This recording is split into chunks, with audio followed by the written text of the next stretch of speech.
അവജ്ഞയോടെ തള്ളിക്കളഞ്ഞതാ. കാരണം അത്രയും കാലമായിട്ട് ഒരു കേസ് പോലും കൊടുക്കാൻ സാധിച്ചില്ലല്ലോ. ജനങ്ങളോടാണോ അവജ്ഞ? വലിയ തെളിവുണ്ട്, ആനയുണ്ട്, തേങ്ങയുണ്ട് എന്നാണല്ലോ പറയുന്നത്.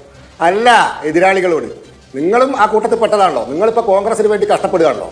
ഒരു കാര്യമില്ല അഭിലാഷ് മോഹൻ, ഒരു കാര്യമില്ല. തെളിവുണ്ടെങ്കിൽ കോടതിയിൽ പോകണം. അല്ല, അതിപ്പോ വെറുതെ ശബ്ദ മലിനീകരണം ഉണ്ടാക്കിയിട്ട് ഒരു കാര്യമില്ല. ശബ്ദ മലിനീകരണത്തിന്റെ പ്രശ്നമല്ല. ഇവിടെ ഇപ്പൊ അമ്പയർ തന്നെ ഒരു ടീമിൽ കളിക്കുമ്പോൾ പിന്നെ എത്ര പ്രശ്നം ഉണ്ടാക്കിയിട്ടും കാര്യമില്ല എന്ന് പറയുന്ന ഞാൻ അങ്ങോട്ട് യോജിക്കുകയാണ്. കാരണം ഇതിന്റെ അമ്പയർ ആയിട്ടുള്ള തെരഞ്ഞെടുപ്പ് കമ്മീഷൻ നിങ്ങളുടെ ടീമിൽ കളിക്കല്ലേ. അപ്പൊ പിന്നെ ശബ്ദം ഉണ്ടാക്കിയിട്ട് പ്രത്യേകിച്ച് കാര്യമുണ്ടോ എന്നുള്ള കാര്യത്തിൽ എനിക്ക് അങ്ങോട്ട് വലിയ എതിരഭിപ്രായമില്ല.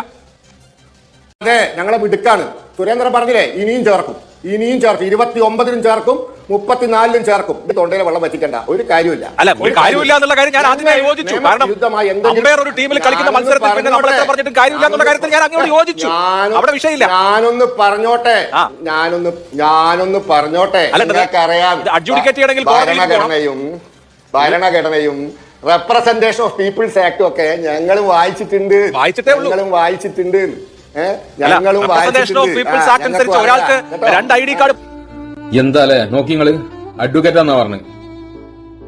കോടതിയില് ഇതുപോലത്തെ അഡ്വക്കേറ്റുമാരൊക്കെ മുന്നിൽ പാവപ്പെട്ട നിരപരാധികളായ ആളുകൾ പെട്ടുപോയുള്ള അവസ്ഥകളൊന്നും ആലോചിച്ച് നോക്കി.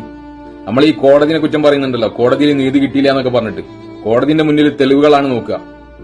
പക്ഷേ പാവപ്പെട്ട നിരപരാധികൾക്കൊക്കെ എതിരെ ഇതുപോലത്തെ അഡ്വക്കേറ്റുമാർ കോടതിയിൽ വാദിച്ചു കഴിഞ്ഞാല് സത്യത്തിന്റെ മുകളിൽ ഇങ്ങനെ അസത്യം ഇങ്ങനെ വാരിടുമ്പോ എങ്ങനെയാണ് ഈ പാവപ്പെട്ട നിരപരാധികൾ രക്ഷപ്പെടുക എന്ന് ആലോചിച്ച് നോക്കി. നിയമമൊക്കെ പഠിച്ച ആളാണ്, ആ നിയമത്തിനാ വെല്ലുവിളിക്കുന്നത്. നോക്കിങ്ങള് വല്ലാത്ത അവസ്ഥ അല്ലേ.